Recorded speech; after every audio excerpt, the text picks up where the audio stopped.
how's it going everyone? Welcome back to another video. Today I'm going to be doing a video basically about how I go about mixing my bassline tracks.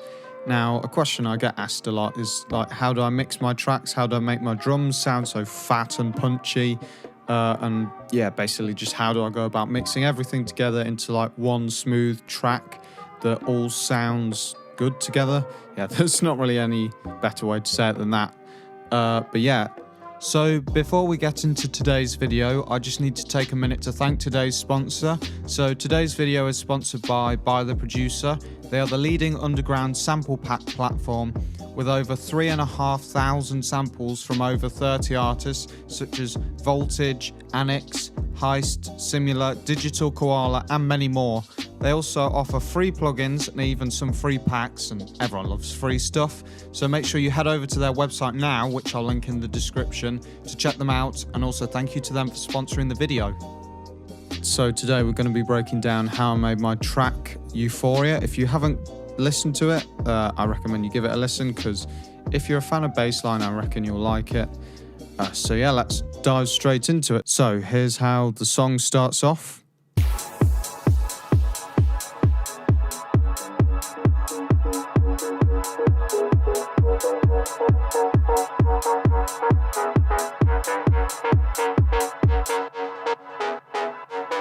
Right, so we've got a few things going on there. Also, before I start out properly, I should just point out, like, this is the way I do things. Other people do it differently. I think my tracks sound relatively well mixed, but you might disagree. But obviously, if you don't think it's well mixed, then don't follow the tutorial. But yeah, if you think it is, then I'm going to teach you how I mix my tracks. So what have we got going on here? We've got this drum loop. In fact, I'll tell you what, instead of doing that, we might as well just look at the full drum loop now, because that would make a lot more sense. So, what have we got going on? So we've got this kick, and this hat, and this clap.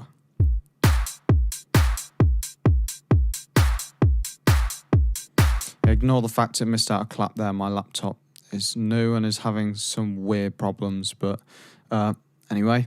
So, the kick, let's turn off the effects on the kick, and we can see what it sounds like.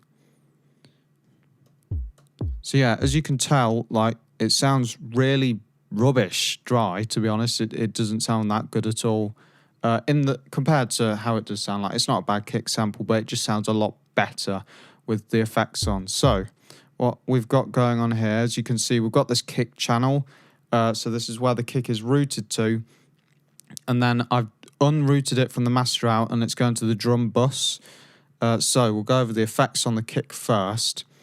So we've got this, I'll tell you what, I'll disable them apart from this. So we've got this fruity fast distort. I think mostly it's just adding gain, to be honest. It might be adding some subtle harmonics, but not that I can tell personally. You might be able to hear it, I don't know. And then we've got this Camel Crusher, which is, I guess, kind of gives it the main body. Oh, flipping heck. Okay, FL Studio is going to be stupid. Oh, this is annoying. Oh, there we go. Right, so yeah. So, the main thing on here is the compressor, really. Like, I've turned off the distortion and turned off the fat mode as well, and just turned that up. And it just adds, like, some extra click to the top end, which will help it cut through in the mix and help it sound just more full and thick. And then we've got some EQ, which it's not doing too much, just cutting some of the mids and some of the highs, and then boosting there and there. And then on the drum bus, we've got some compression. But yeah, so that's how the kick sounds. And a lot of people say that they can't get their tracks to sound as full as mine, like the drums. But one of the key things is to pick a good sample to start off with, because there's a saying you've probably heard, you can't polish a turd. So if you pick a rubbish kick sample, then you're going to struggle to get it to sound good just using effects. Like, you'll make your life a whole lot easier if you just pick a good sample in the first place. And yeah, that goes with all the other drums. So this clap sample. So this is... It's got quite a lot going on, to be honest. So what we got first. So we have serum effects with some dimension. This is just stereo widener. And then ozone imager. Oh, I need to fix that. But anyway, yeah, I need to fix that. But you can see what it's doing there. It's just some more stereo wideness. But if you listen, it still works in mono, but you lose some of the information, which is something if I went back, I'd probably do it kind of differently. Because this is the thing with mixing. It's like you practice more and more and you're always learning with it. And then got some EQ to cut the low end off and also just kind of tame the rest of it, really. And obviously, yeah, these are just how I do it and how I did it in the specific instance. Like, don't copy all of these things exactly, because what you do, say with EQ and stuff, it's going to depend on the sample you start with. But it's like you can take some of this stuff that I've done as ideas on what you can do. And then we've got another fruity fast distort, which, yeah, I'm guessing it. I think it's mostly just gain, to be honest. And then some reverb, which is just fairly simple. To be honest, I don't even know if I've changed any of that from what happens when you bring up fruity reverb immediately. But yeah, so, and then we've got this hat as well. It's just fairly simple. Yeah, just some EQ. And then that's going into the drum bus, which again is this compression that I showed before. And then this goes into some parallel distortion, which isn't doing loads, to be honest. Like, you can see how low down that is. So yeah, it's barely doing anything really. And then what have we got going on as well in this? Oops. Right, so we've got this instance of serum. And let's listen to what I've added to it to make it sound better.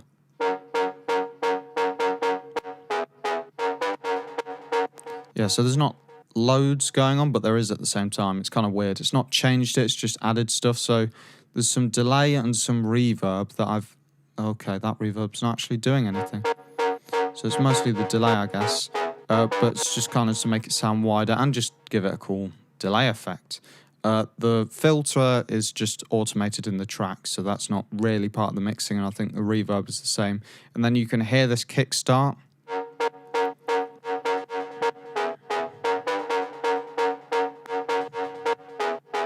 Just to help give it that pumping sound effect, and then just an EQ to cut off the unwanted low end. So yeah, nothing too fancy with that really. And yeah, it's like I say to people, it's easiest if you can get it right in like the serum first or the sample or whatever you're doing, and then you don't have to do too much work with the effects afterwards.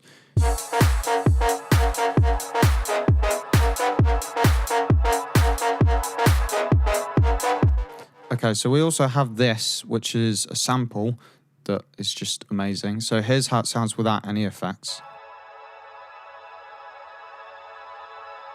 Like, it's nice, but it's kind of boring at the same time. But then with the effects,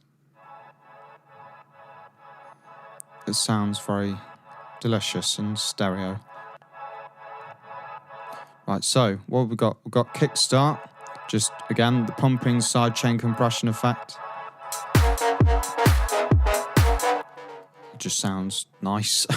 And then some dimension and chorus. In fact, I'm interested to see how this sounds in mono. Yeah, so it's all right. But it does lose some of it. But yeah, it's okay. For some reason, I got 2 kickstarts on there. I don't know why. Yeah, sometimes random stuff will be done whilst I'm mixing. That sometimes doesn't always make sense. Like, yeah, I'll make mistakes when mixing sometimes and not really notice, which is, I'm just human. Everyone will do it at some point. But yeah, so we've also got some reverb just to add some wideness to it, like we did with these, with the dimension and the chorus. Serum effects, if you have serum, you can install this, and it's just like all the, well, technically serum's in here as well, but it's like you're not going to use this. But it's all the effects that are inside of serum, and you can use it on a mixer track. It's very useful. And we also have basically a band pass EQ. that's just taking off the highs and lows. I guess kind of gives it a bit of a lo-fi effect, but that wasn't necessarily intended. And I'm guessing this is just automated, really. And then... So we've got this Reese bass, which sounds cool, but it's very stereo. And you kind of lose it a bit. Like when you play it in mono. If you don't know, mono is like all the most club sound systems are in mono, so you want to make sure it works well in mono. And also stuff like a phone speaker, say like a mini Bluetooth speaker kind of thing. It's all in mono, so you want to make sure you translates well to mono. And if you didn't know how to do it, if you just slide that dial there, it will do it. And then you can check your mix in mono that way. But yeah, so what have we actually got on here? So we've got Camel Crusher, just some of the Camel Crusher distortion. We've got this, taking out a frequency. Kickstart, of course. Just giving it that ducking effect. And also a limiter. I guess just kind of chopping off the top, limiting it, as limiters do. In fact, let's have a look at this. Drop the bass like a bumbo clad. Drop the bass like a bumbo clad gunshot. So, this is a vocal. I tend to mix most of my vocals relatively similarly. As long as they're recorded well, it tends to work. So some OTT, this is a good free plugin, multi-band compressor. I've just changed the depth to 34 rather than 100 because it sounds a bit mental on 100. And then turn the gain up a little. Then we've got kickstart, but you see that it's only on halfway. So it helps it like pump, but quite subtly. And then some more compression, some EQ, and another kickstart. Yeah, I don't know why I did that, but I did do that.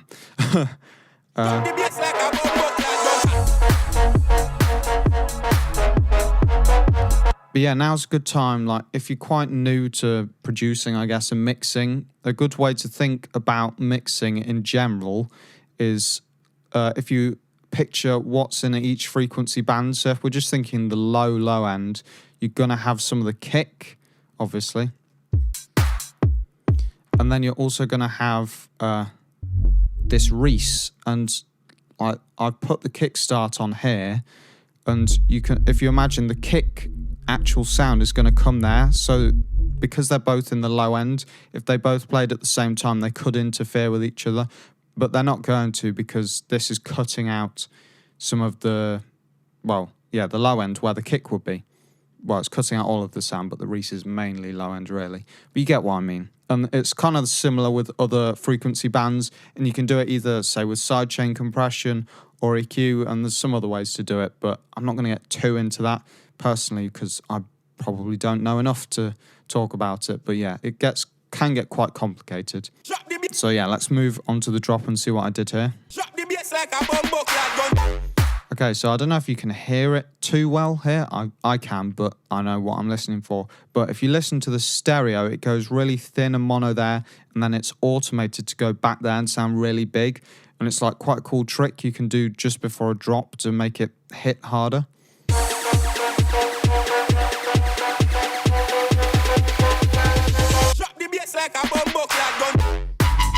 And yeah, so it sounds all mono and thin there, because it is.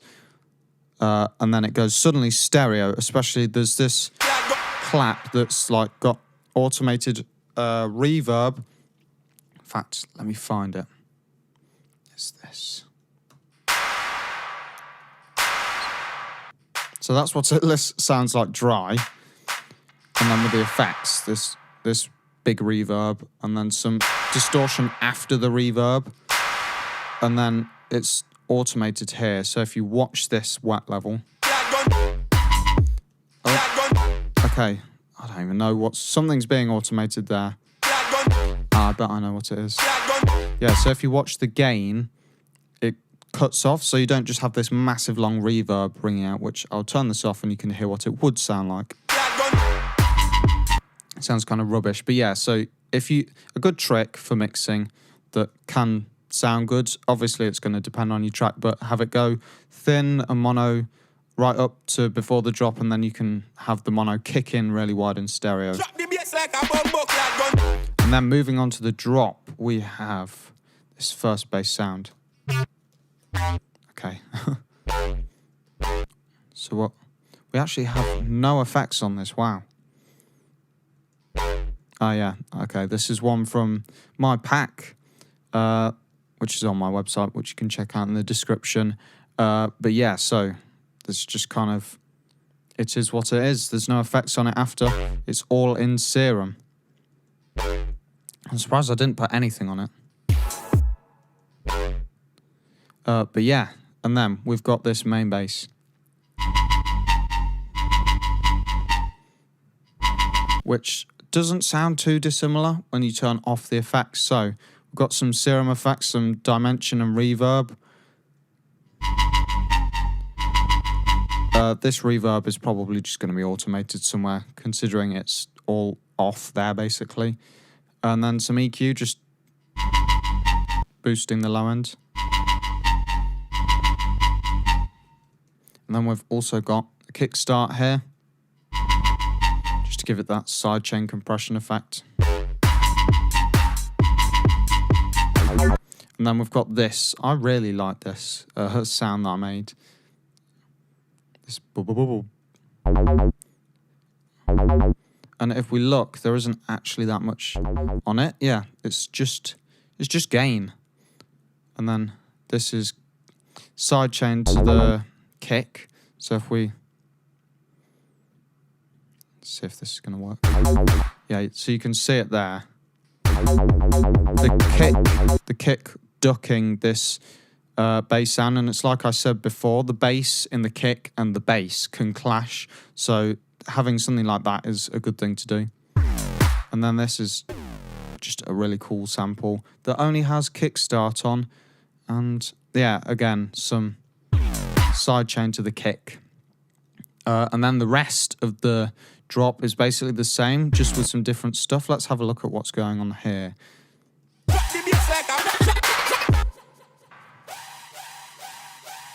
I'm showing off all my secrets, but there's just a sample and the vocal here. And that cool thing. And then I've automated this. But yeah, oh yeah, I forgot to say before, this is also, the vocals are going to a reverb. Well, this is a delay, but I put some reverb after it just to make it sound how I wanted, and also a reverb as well as the master output. But yeah, and then pretty much the rest is kind of the same. There isn't too much more interesting stuff going on. It's just, yeah, it's just kind of like the same really, just applying what I said earlier. If you think about it in your track, you kind of want to think like, can I hear the things that I'm adding clearly?